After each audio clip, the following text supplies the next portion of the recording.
Hello and welcome to Out and Equal's January 2016 monthly town call focusing on LGBT recruiting, retention, and promotion. My name is Daniel Lawrence Smith, Associate Director of Training. This is a broadcast audio call, so be sure to have the volume on your computers turned up. Or if you're having trouble hearing, there is also a dial-in number. This call will be recorded and available afterward for your use. A few announcements here from Out and Equal.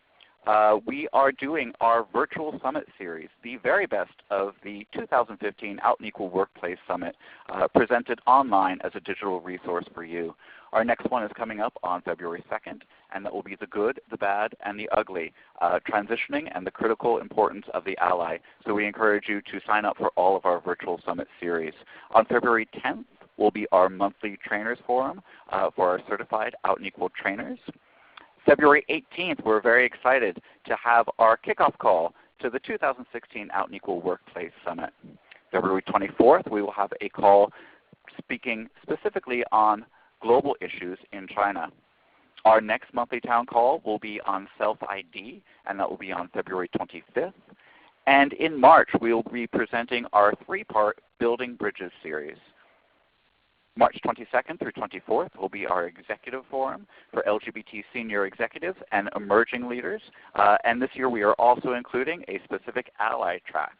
That will culminate on March 24th with Momentum, Out and Equal's annual leadership celebration. That will be held at the Palace Hotel right here in San Francisco. March 31st will be our town call on global perspectives, and April 28th will be our town call on unconscious bias. In May, we will have our Train the Trainer webinar series for those of you interested in becoming an Out and Equal certified trainer. And of course, October 4th through 7th, we will have the 2016 Out and Equal Workplace Summit in Orlando, Florida. Important to note that our Leadership Day will be on Tuesday, October 4th. And the dates are Tuesday through Friday, where in previous years we've been Monday through Thursday. So please make a note of that. This is an active participation call, so we want to hear from you. So we have a poll. Our first poll is, who do you work for? Is it a corporation, a government agency, a nonprofit? So go ahead and put in your answer and hit submit. Great. So we're seeing an overwhelming amount of people with corporations, but then we are also seeing government agencies, nonprofits. And if you don't see your sector there, please go ahead and chat that in. Okay, so I'm seeing retired. Great. Thank you. Wonderful. And we have another poll for you. What is your company's Corporate Equality Index score? So the CEI is a benchmarking tool produced by our good friends at HRC on corporate policies and practices pertinent to LGBT employees. So if you know the answer to this, go ahead and put it in. And once again, hit submit. Great. So we're seeing a lot of folks, 52% at 100%. So you're doing some great work in that area. About 8% in the 90% range, and a few folks that don't know or it's not applicable, so maybe your corporation isn't rated with that. So thank you. And one more quiz. So what is your role in recruiting, retaining, and promoting LGBT employees? And feel free to check any that apply here.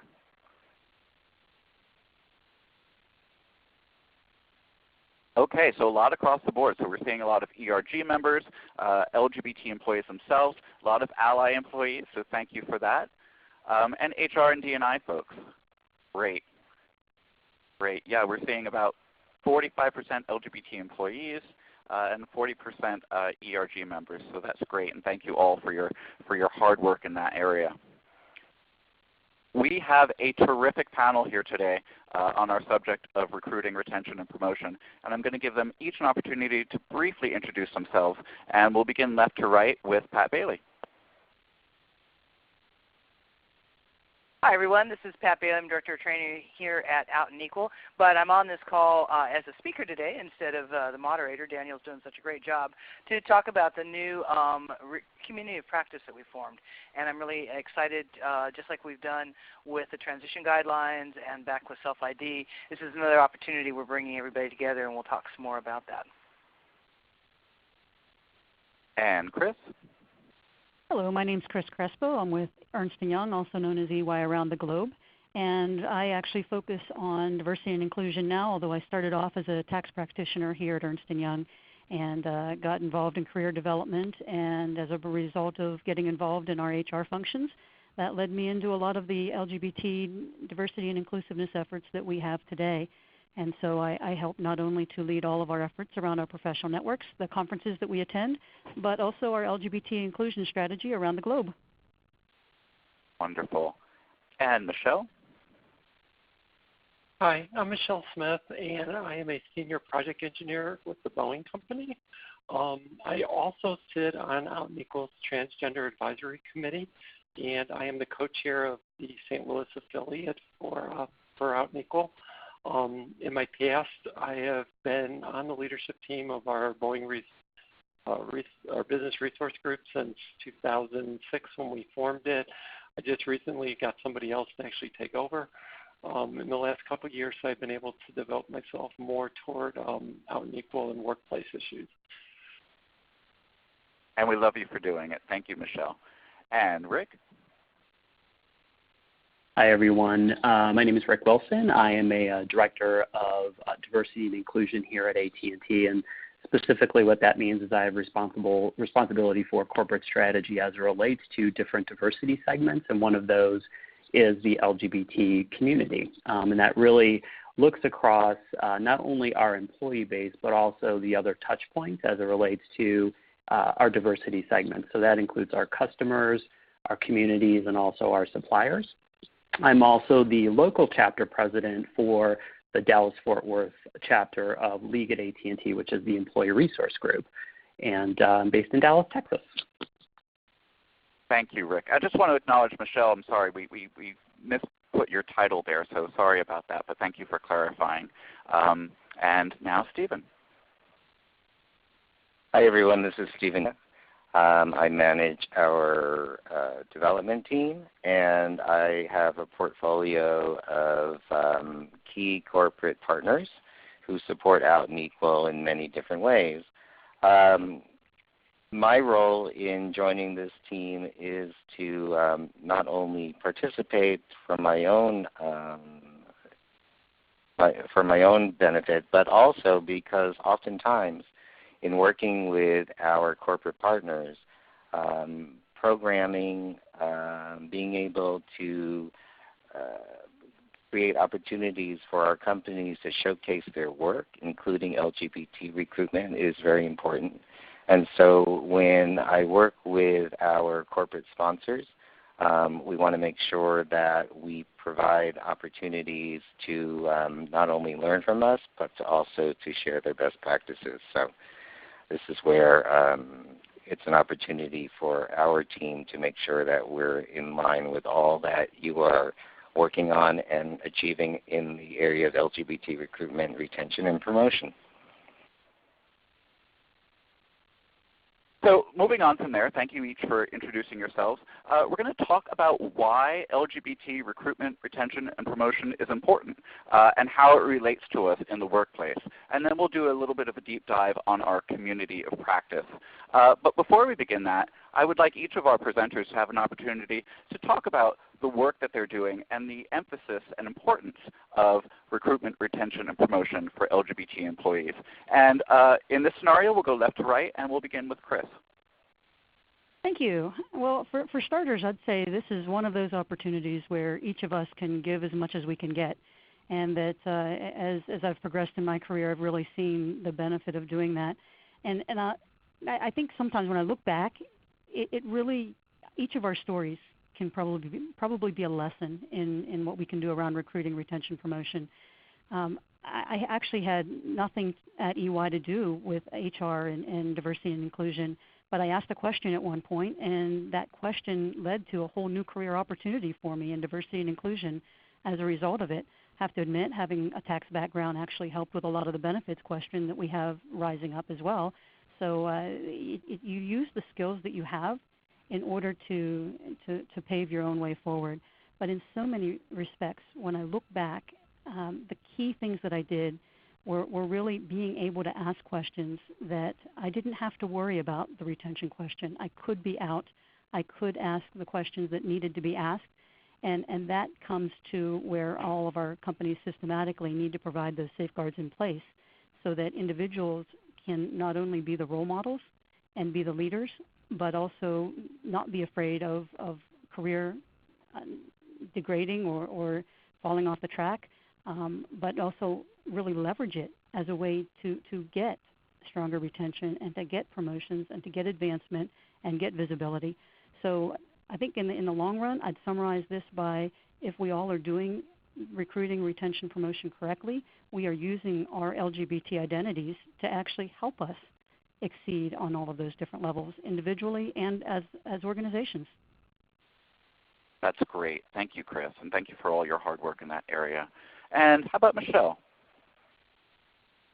Thank you, Daniel. Here at Boeing and at most large companies, having a very diverse workforce has become a business imperative.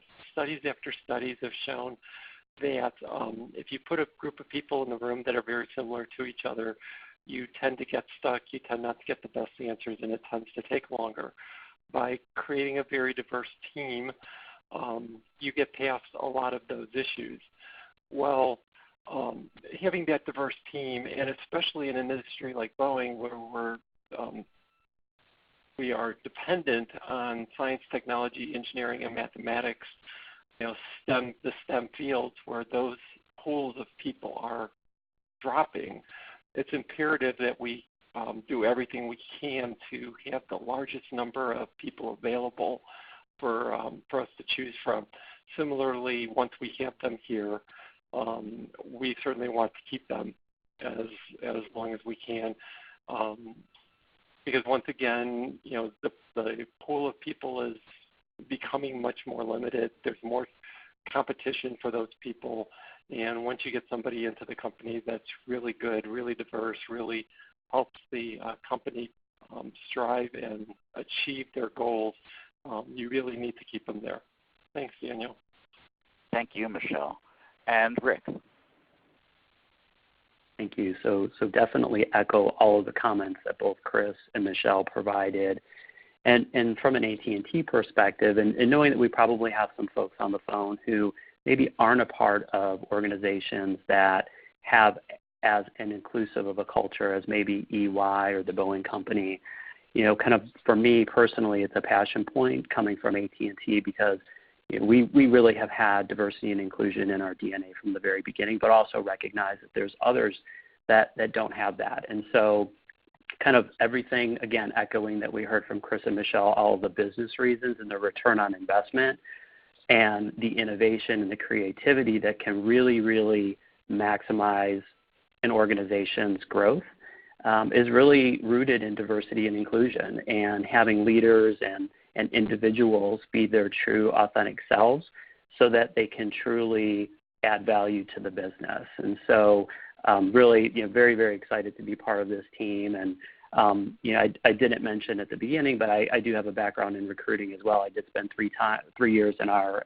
recruiting team here at AT&T and a number of different roles rooting back to sales when I first started. So having seen different segments of our business, both internally and externally, and just knowing that the LGBT perspective isn't always recognized or valued.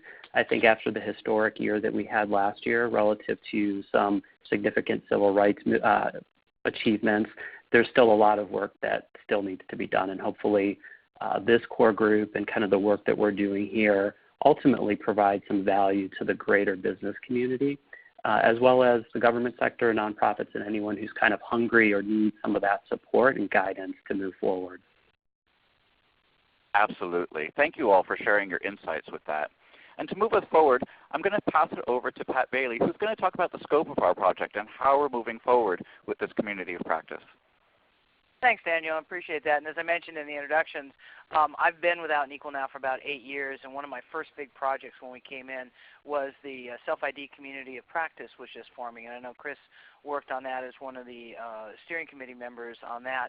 And we came together, and in about 1.5 years of work, we put out some guidelines that are still being used, and we're still referencing them for people today.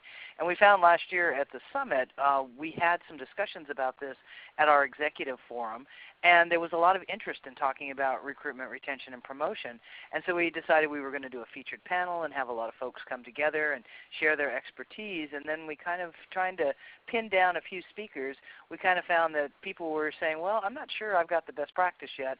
We're still working on it. I don't think we quite have it. We'd rather hear what everybody else kind of has to say. So we decided that we would convene then a group that would say, let's look at what these expectations are around LGBT employees and what we can do differently, where, as we have in all of the steps we've made in the progress in workplace equality, been able to find where's the niche and the wording that makes sure that LGBT employees are inclusive with that.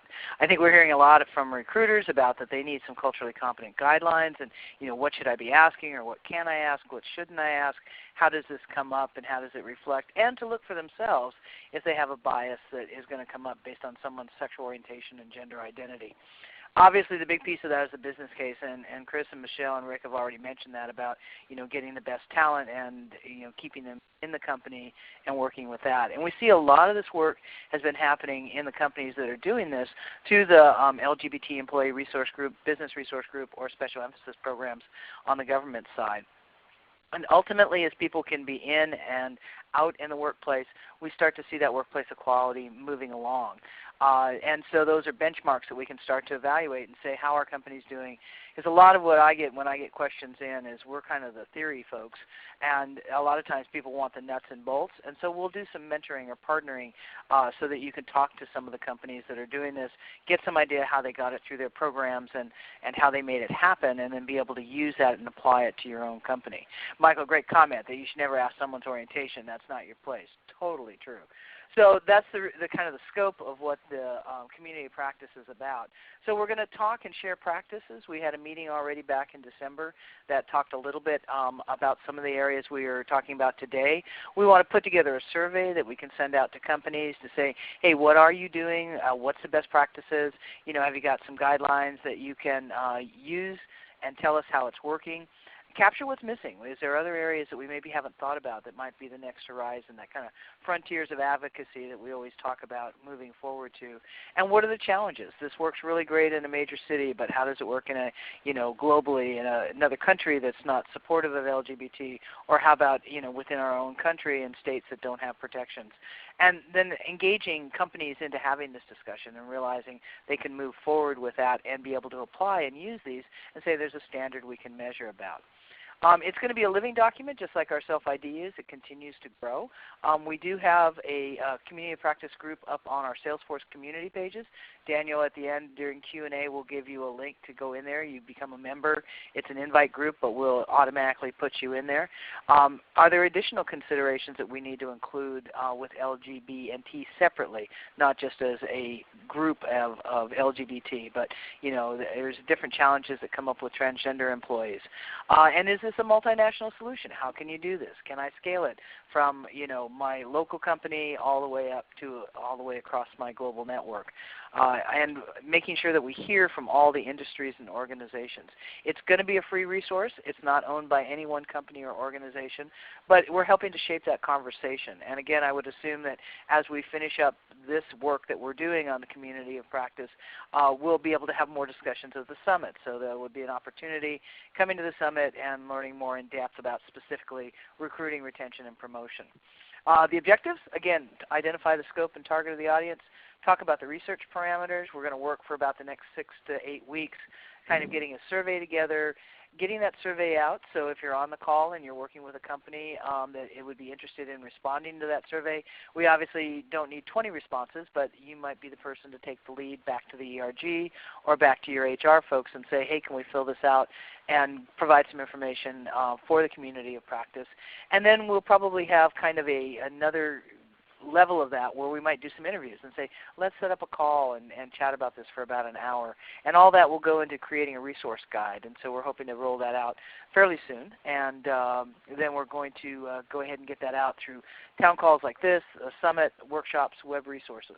So that's kind of the overview of where the community of practice is going. But we're going to spend a little time today kind of looking at each one of these areas and what we've kind of learned so far. So I'm going to turn it back over to Daniel at this point, and we'll start with recruiting. Sure. Thank you so much for that, Pat. We're going to begin talking specifically about recruiting, talk about how to get started, who you need to involve in that project, and what's being done. And we're going to involve our panelists on this, and we'd like to hear your perspectives on where you are in the space, where you have identified needs to move forward, and your thoughts on best practices. And for that, let's go ahead and start with Rick first.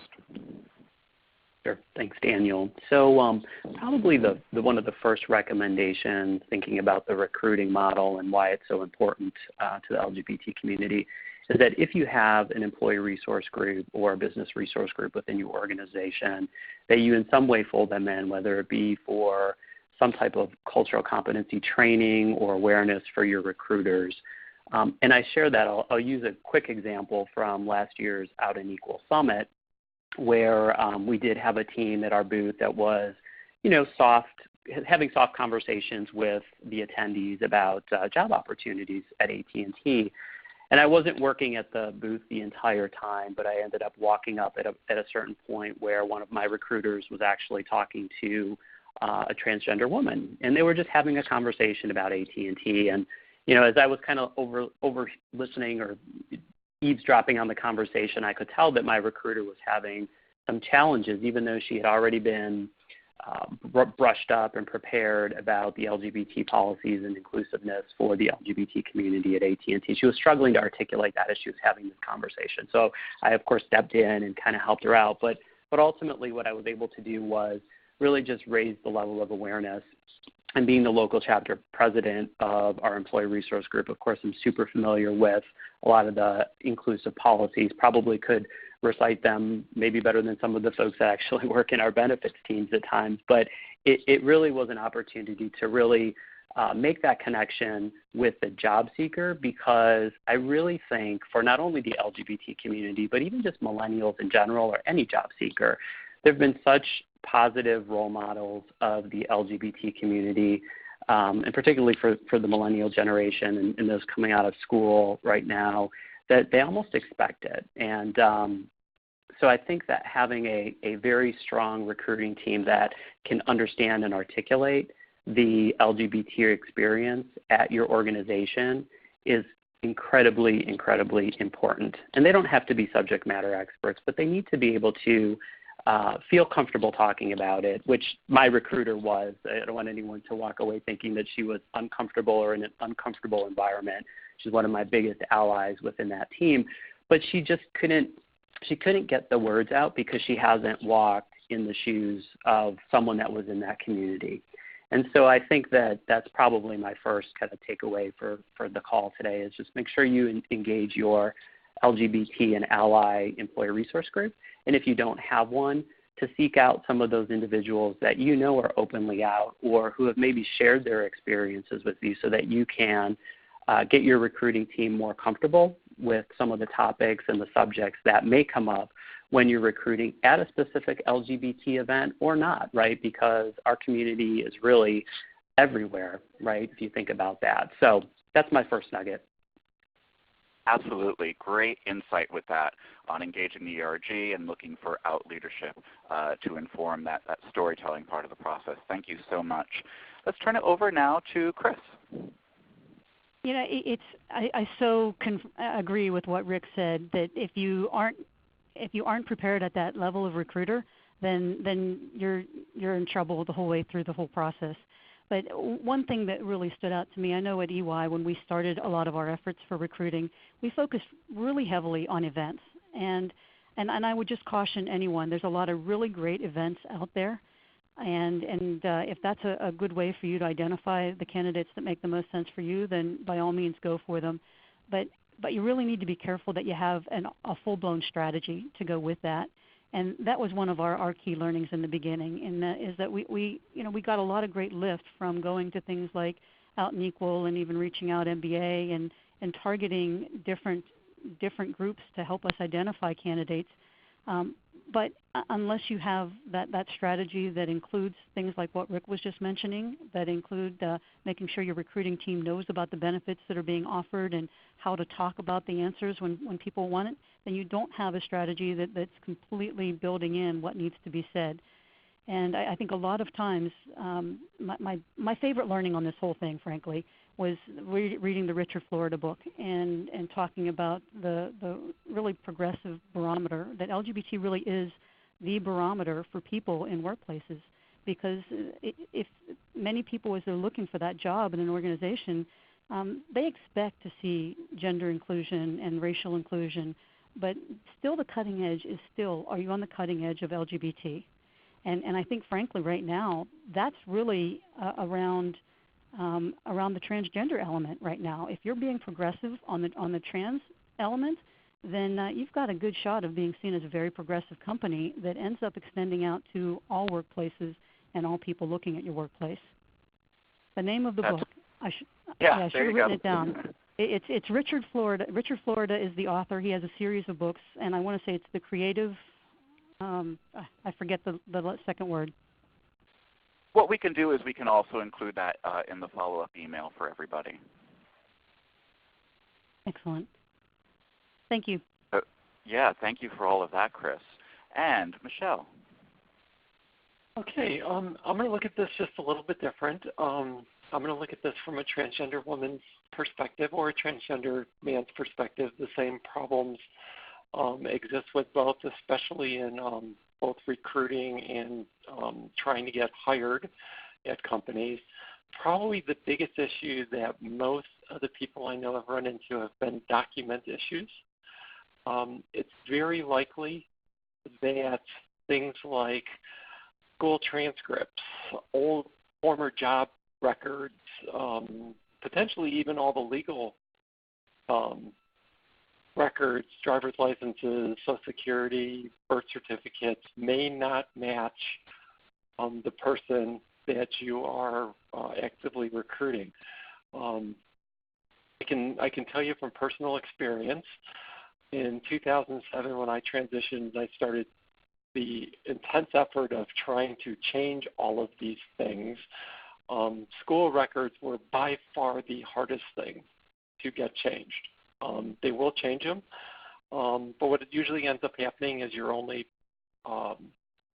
contact with the school after you leave school is the alumni associations, which are the wrong people. They can't change records, and you find yourself, talking to many different groups within schools. They will get changed. They can get changed, and they will actually reprint diplomas for you if you ask them to. It was actually harder to change school records than it was to change the law license I hold in Missouri by just getting a hold of the Supreme Court of Missouri.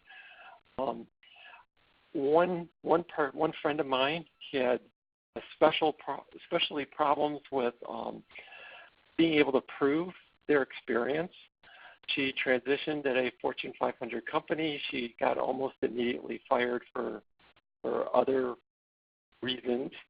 And since there are no requirements for former jobs to change your work records, she had to go into every job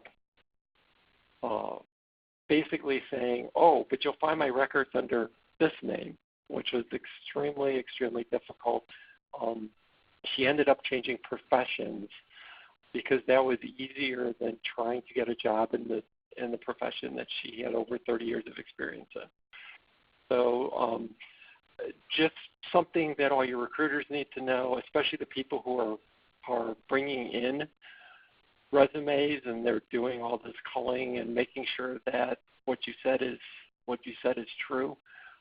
There's a lot of people that aren't quite as open as me. I'm perfectly fine putting formerly known as my old name if I know it's something that might be an issue. Most transgender individuals are not going to do that. Really great insight with that. Thank you, Michelle. So making sure that you are sensitive to gender identity in the recruitment and resume process. I'm going to turn it over to Stephen Huey to give a brief overview on recruiting. Thanks, Daniel. So as I mentioned at the intro, I am the Director of Corporate Engagement at Out Equal, and what I was asked to do was to speak to my experience when I was with Bank of America. And that was prior to joining Out and Equal. I was asked by the bank's Diversity and Inclusion Council to co-found the LGBT Pride Network. And representing Bank of America, I partnered with another Out LGBT leader who represented Fleet Bank. I know there are callers on that have joined today's webinar who could speak to this in a much more current way, but I just wanted to share the kind of power and strength of the ERG. With the LGBT Pride Network at Bank of America launched in 2009, it's since grown to over 4,900 members and 30 U.S. and international chapters. But with diversity and inclusion, an arm of HR back then, the LGBT Pride Network leveraged the opportunity to raise the level of awareness around LGBT employee needs, as well as looking at LGBT recruitment, retention, and promotion. I really feel strongly that the LGBT Pride Network's organizational strength was viewed as a resource to HR, and that having access to the company's Diversity and Inclusion Council really gave us a gateway to top executives. ERG leaders were invited to meet with the Diversity and Inclusion Councils. We had executive sponsors that could truly represent and understand what the needs, the issues, the challenges were for ERG members. And the bank, from what I understand now, partners with a number of global and international organizations, including Reaching Out MBA, Stonewall Interbank, and of course Out and Equal. Who should be involved at the very beginning? I mean, the ERG leaders, of course, are an incredible source, working with the Diversity and Inclusion Council, but also line of business leaders. So that line of business leaders within your company truly understand what work is being done in order to build a diverse workforce. In terms of what's being done already, I can't speak for Bank of America, but I think these are some of the initiatives that have taken place at many companies in terms of moving the dial. And so this leads to the poll. So first of all, the first question is, how would you say your company is your company doing a great job on recruiting LGBT talent company-wide? And we see that actually about 34%, it's almost even neutral or disagree, shifting quite quickly, but it seems that a neutral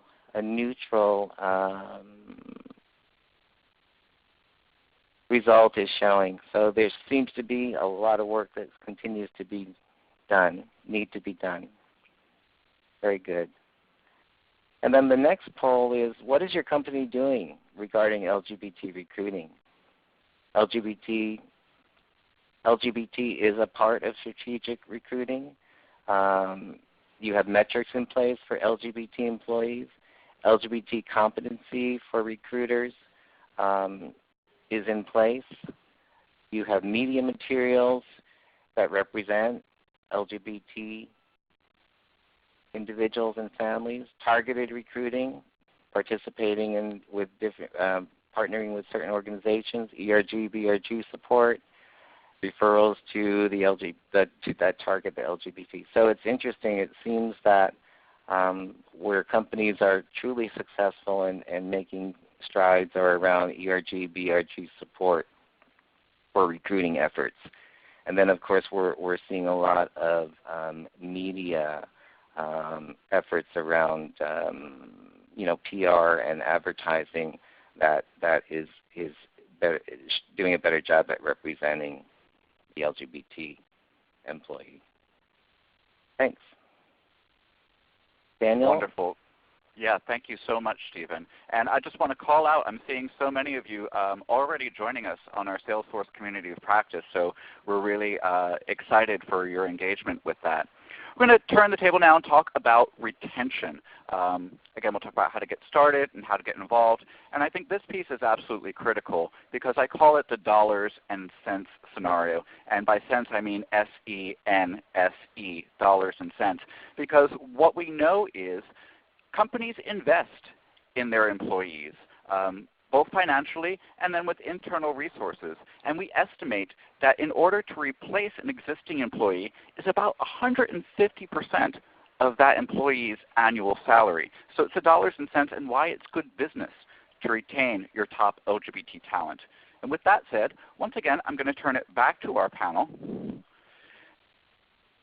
And for this one, I lost my little cheat sheet of who should go in what order, but let's go ahead and start with Chris. You got it right. See, you were well trained. Yes. Now, this one to me, I'll have to actually tout out and equal on this one. When I look at what has been the most successful for us, the employee resource group itself is definitely at the top, in that your employee resource group is such a vehicle for retention, not only to help people feel connected, but also to get them the visibility and the overall network they need to succeed. We're in a business-to-business industry here at EY, and so we don't sell products. We don't have consumers that we're working with necessarily that we're trying to sell them a certain thing. What we mainly sell is our people and their knowledge. And so much as Michelle was saying earlier about the diversity really adds to that.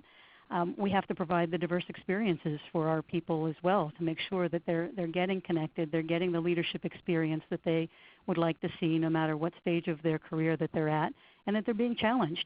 And so we can do a lot of creative things through our employee resource groups that we call professional networks here at EY. And one of the most creative is we take full advantage of the Out and Equal Workplace Summit. So if you've ever seen our team attending the conference, we focus on sharing our knowledge with workshops and getting involved with other companies and presenting those workshops, because that helps our people not only get those presentation skills, get a clear understanding of many of the things that we're doing at EY, but then also it helps in building out our networks. And building out our professional relationships really helps our business in the long run as well. So much as what you see around can often be a branding thing from not only a recruiting and a marketing perspective for EY, can also be a development thing for our people. And those development opportunities create career development opportunities for our people. I'd have to say the one other thing that getting a group of people to Out and Equal does, and I think last year we took about 80 people, that we've taken larger groups and smaller groups before. But the neat part has been the opportunity for mobility and building your network within the firm as well. So not only does it help from the client development perspective, but a number of our people, they've moved locations, either following a significant other or wanting to try a different location to live. And they've used their connections that they've made through our professional network in Unity, our LGBT network at EY, to make that happen. And so when you look at not only the retention opportunities from a development perspective, you also have the internal network, which can help you identify people who can help your career from that perspective as well. That's really great to hear. Thank you, Chris. And certainly we love promoting the summit, but specifically, as you mentioned, using that networking opportunity. So how do you make the connections within your ERG, and the summit being a great opportunity for people who might live in different areas to come together and have those meaningful discussions. So thank you with that, Chris. And let's go ahead and turn it over to Michelle. Thank you. I think I'll just say ditto to Chris as far as Boeing's concerned. We also aren't a consumer-facing company. We don't, our BRGs are there, internally for similar reasons, to create some unity, to provide subject matter experts to our managers and within the company on LGBT issues. We do maintain an enterprise-wide network. Even though each particular site has their own network, we do come together once a month to make sure that we understand what everybody else is doing across the company. But the whole key to retaining people, whether they're LGBT or not, is really they need to feel appreciated. They need challenging jobs. They need to know that their jobs are something that's important to the company.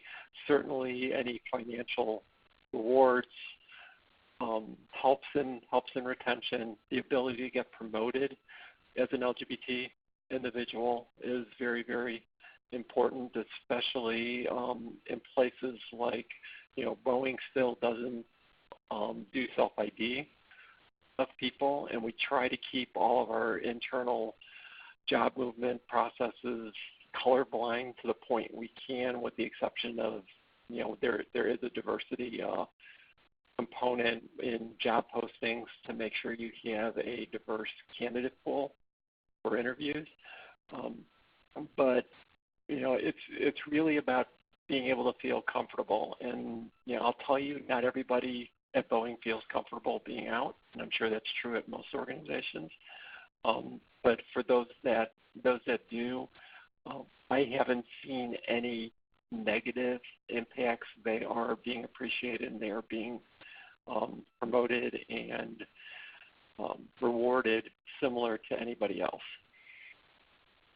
Really good insight with that, Michelle. And a big part of that, again, is creating the culture. So there might be policies in place, but it's policy versus practice. Is this forward-facing, and are employees comfortable in our environment to be out and authentic with themselves? And let's go ahead and turn it to Rick. Okay, so Daniel, you just gave me the perfect setup. I was going to share. Yeah, thank you. That wasn't even planned. What I was going to share is I really think from a retention perspective, it really is about the experience, right? Because we, on the recruiting side, can do all the marketing to any diversity segment or any population really well.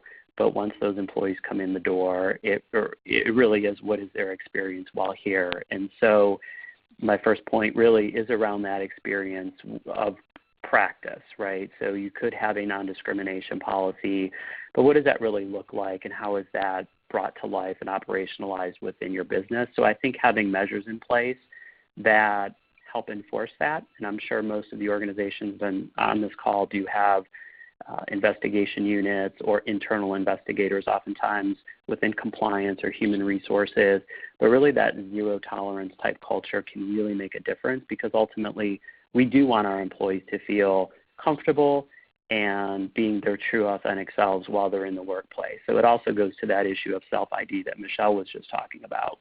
And so obviously making sure that people feel comfortable that they can self-ID, but at least the way we run it here at AT&T is that it is a confidential HR tool.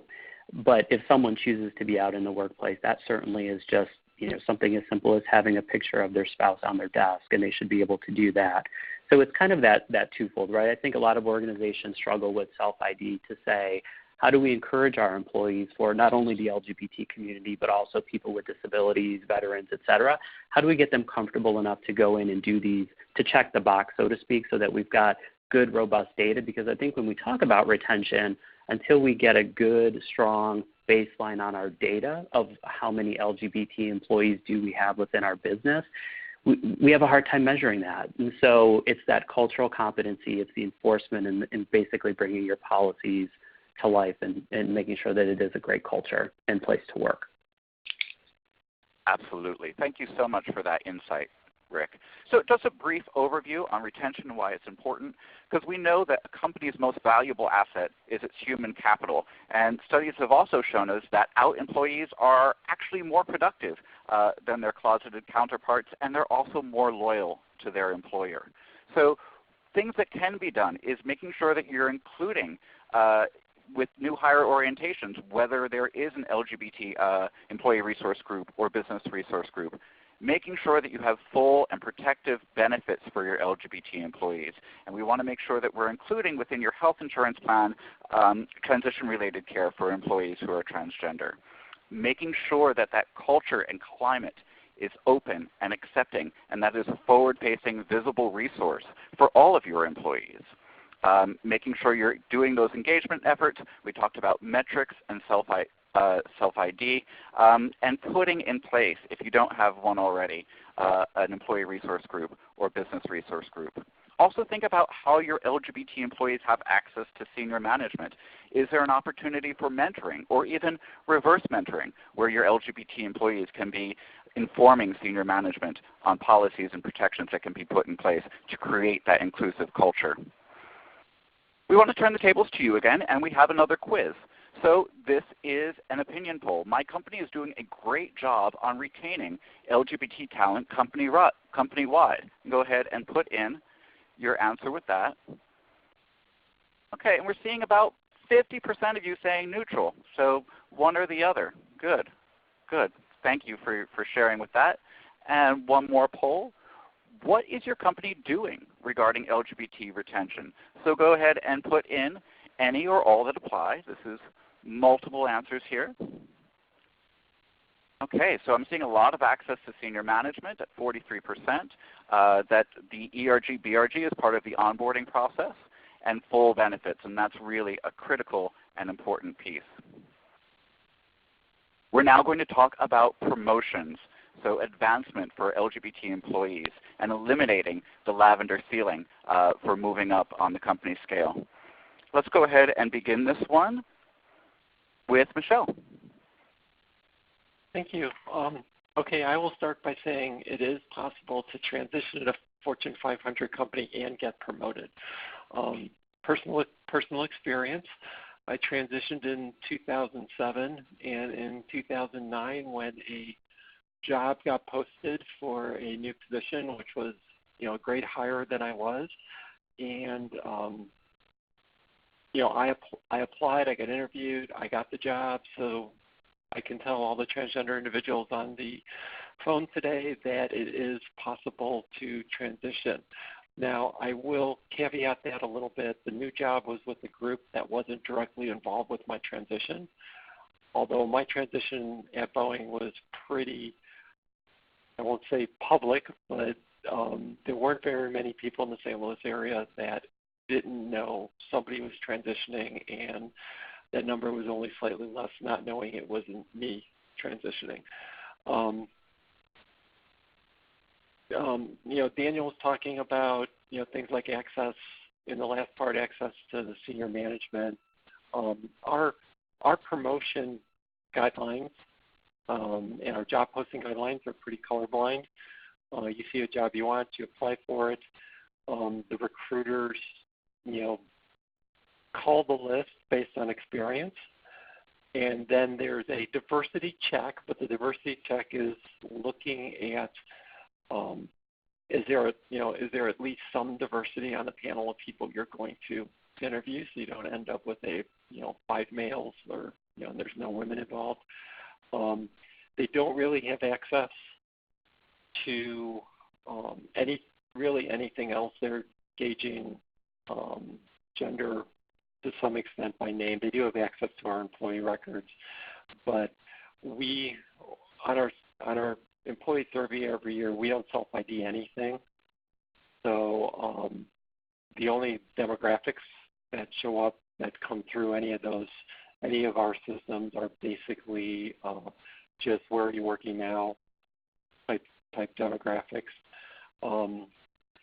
So our promotion process, reasonably, now everyone's going to know people, so they're going to know or hear about people. If you're LGBT and you put in your response to the job posting that, I'm leader of, BRG, even though you don't have to be LGBT to be a leader in our BRG, there's likely an assumption that that's occurring. So there are ways that they do know. I can also tell you that all of our executives are required to mentor individuals, and they're required to, every one of them is required to mentor a woman and a diversity candidate. So since we don't count LGBT people right now, there's no guarantee that they would be mentoring a diversity candidate directly, but since every LGBT person has some other characteristic about them, there's generally a fairly good chance that there are a fair number of LGBT candidates being mentored by our executives. So there are a lot of ways to get yourself known. I tell everyone I mentor the most important thing about getting promoted is to be really good at your job. And since that's the first layer that you have to get through, everything else is you presenting yourself in the most advantageous way for the job you're trying to get.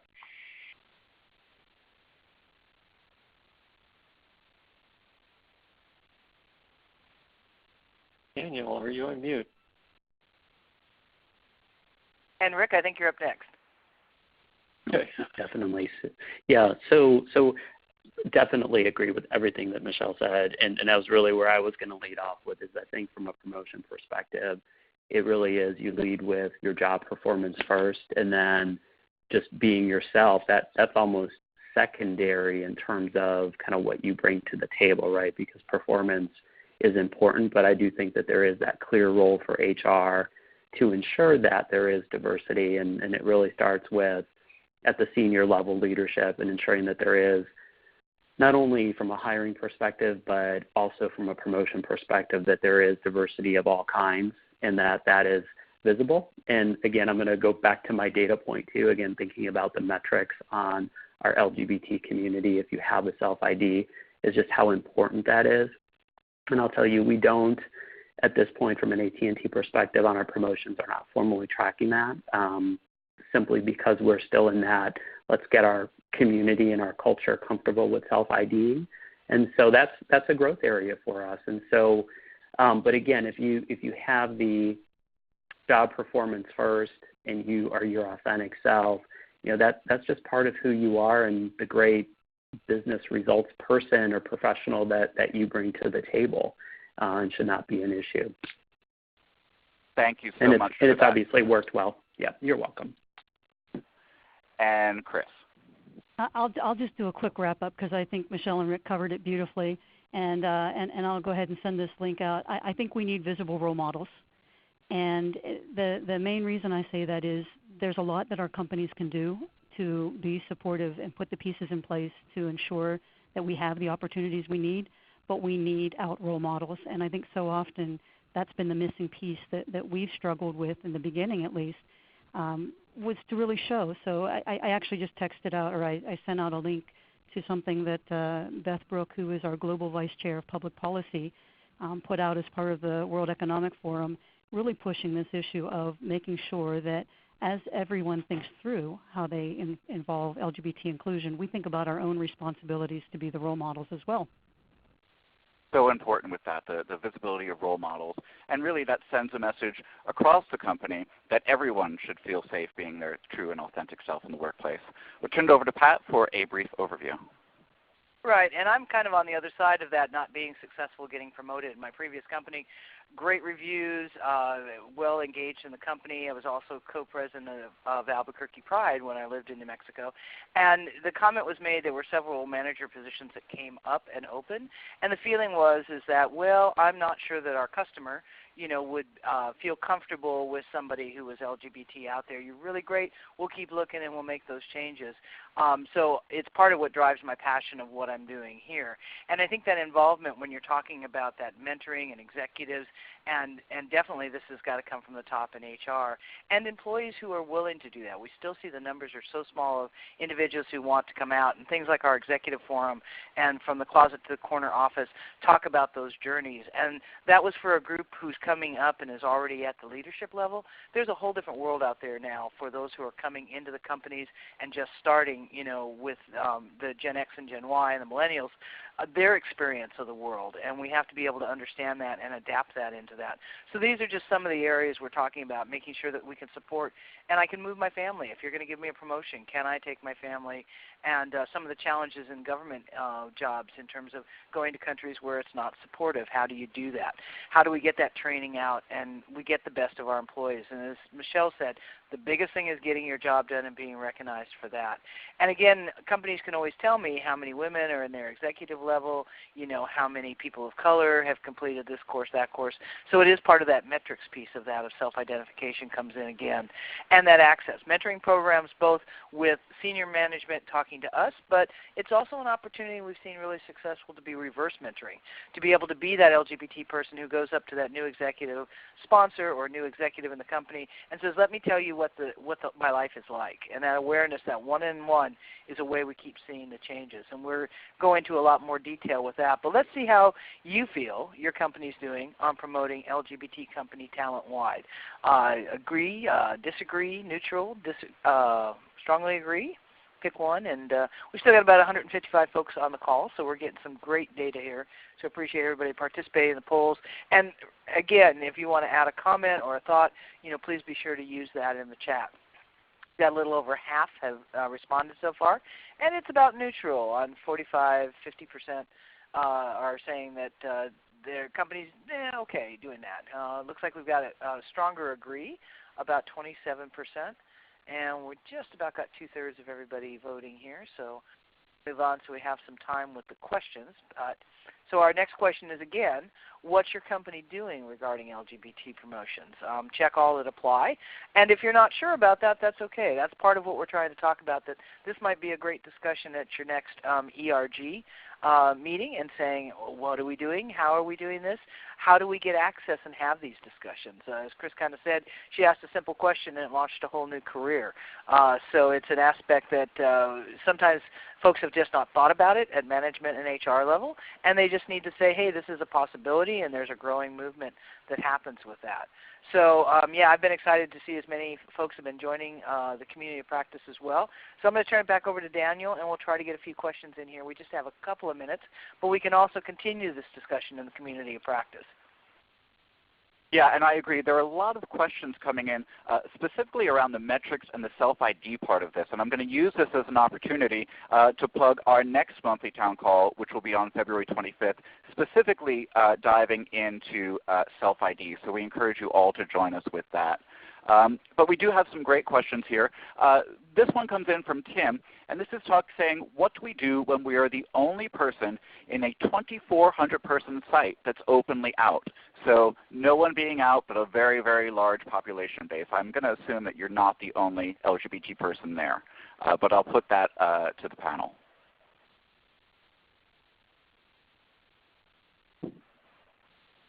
Ouch.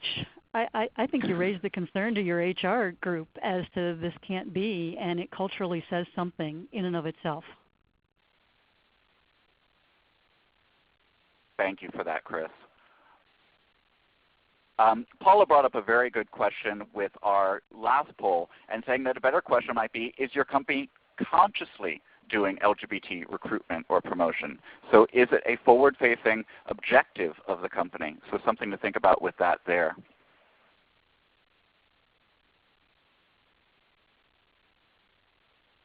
And this one, Pat, you might be able to weigh in on this. Is the government now measuring LGBT population within companies? Not within companies. There's no mandated collection or affirmative action kind of programs. And even if we pass the Equality Amendment, we're not going to see that. And if you look at when we did racial equality, that didn't come up until, about affirmative action didn't come up until about 7 or 8 years later. So there's not going to be a mandate. And we start to get in trouble then when we talk about that globally, because in some countries we've always had the issue that it's about privacy, and you can't ask that. But yet I've seen some discussions now happening in the EU about they're trying to figure out some ways to ask these questions. And some of it might be under gender, so there's a lot of work that's happening around this.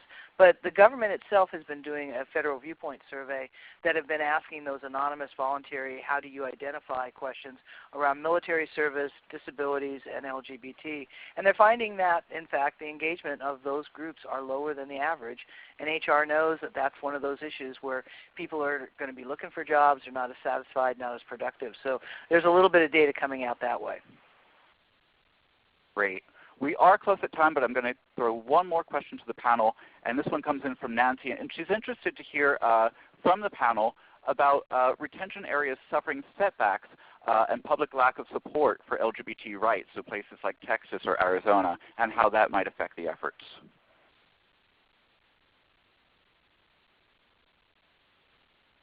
Well, Michelle, we were just talking about that, about the backlash of bathroom bills a little bit. Yeah. Unfortunately, in Missouri, we have no protections of any sort, and the one bathroom bill from last year actually never made it out of committee. So we haven't really experienced that yet. But I just was reading today that Washington State, where we have about 80,000 employees, is trying to back out their Human Rights Commission's rules on the bathroom use by transgender individuals. So I suspect in the very near future, even Boeing will have to start looking at this really seriously. Well, and I think, too, that it's another opportunity where we can look at, just like we did with marriage, this is a great opportunity for companies to stand up in these state one-off kind of election kind of things or discussions and really represent for the transgender community. Yeah, and there's bathroom bills been introduced in about a dozen states already this year, so I think this is the watershed issue for this year, like marriage equality was last year. Great. Thank you for that. We are right at time, and I want to thank you all for your participation today. A lot of great questions and dialogue going on in the chat box, and we're going to put that on our community of practice. So again, join us online, and we'll also include some of that in the follow-up email to this call. This call has been recorded, so you will have it as a digital resource. I'd like to give the panel a brief opportunity for closing comments, and we'll begin with Chris. Hey, just thank you all for joining, and look forward to continuing the discussion on the community of practice. It worked well for us the last time with self-ID, as Pat mentioned, and so I hope that many of you can join us for this year for this one. Thank you, Chris. And Rick? Yeah, so ditto Chris, but also just know that those of us who presented today, we don't have all of the answers, and so really I'm looking forward to learning from all of you who are participating not only on today's call but also in the Community of Practice Forum. So thank you. And Michelle. And thank you, Out and Equal, and thanks everyone for being on the call. And I am happy to continue discussions about transgender issues with, I'd say with just about anybody, but I don't really want to get inundated with 150 emails. But Pat has my email address. I'm certainly happy to try to answer or direct you if you have specific questions about being transgender in the workplace. Thank you so much, and thank you for all of our panelists for your time and participation today, and for everyone who dialed in and is watching online. Really great dialogues happening here, and we're excited to continue the conversation in our community of practice. There will be a brief survey at the end of the call, and your feedback is important to us, so please feel free to send that out. Our next virtual summit will be The Good, the Bad, and the Ugly, Transitioning and the Critical Importance of the Ally in the Workplace. And as mentioned before, our next monthly town call will do a deep dive on self-ID, and that will be on February 25th. Once again, thank you all for your time today. We appreciate it and wish you well.